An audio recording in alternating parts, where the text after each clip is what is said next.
ng bayan, maasahan anumang panahon. Magandang oras po sa ating lahat. Narito ang update sa lagay ng panahon ngayon at sa susunod na mga oras. Bahagya pang lumakas ang bagyong Karina na ngayon ay taglay ang lakas ng hangin na umaabot sa 85 km per hour at pagbugsong umaabot naman sa 115 km per hour.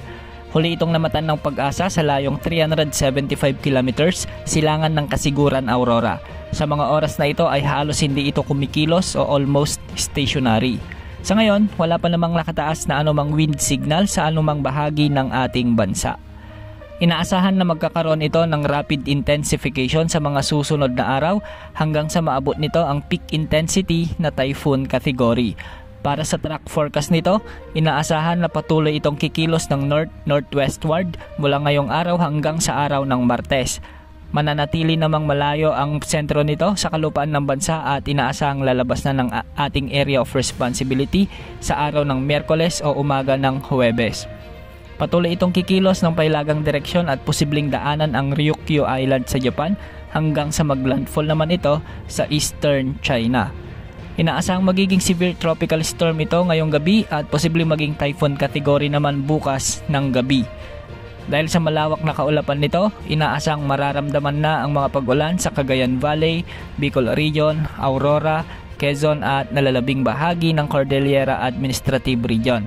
Dahil naman sa hinihila nitong habagat, maraming lugar ang inaasang makararanas ng katamtaman hanggang sa malalakas na pag-ulan simula bukas o katumbas ng 100 to 200 mm na mga pag-ulan sa La Union, Pangasinan, Benguet, Zambales, Bataan, Cavite, Batangas at Occidental Mindoro.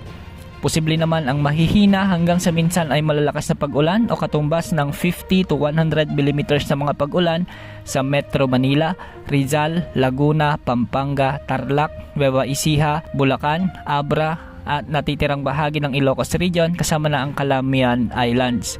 Magiging bahagyang maulap hanggang sa maulap naman ang mga kalangitan na may mga isolated rains sa may Western Visayas, Zamboanga Peninsula, Negros Island Region, Basilan, Sulu at Tawi-Tawi at sa natitirang bahagi ng Mimaropa dahil pa rin sa umiiral na southwest monsoon. Sa ngayon, pinapayuhan na natin ang ating mga kababayan lalo na yung mga taga-Western Luzon at Western Visayas dahil sa nagbabadyang malalakas na ulan dulot ng paparating na malakas na bugso ng habagat.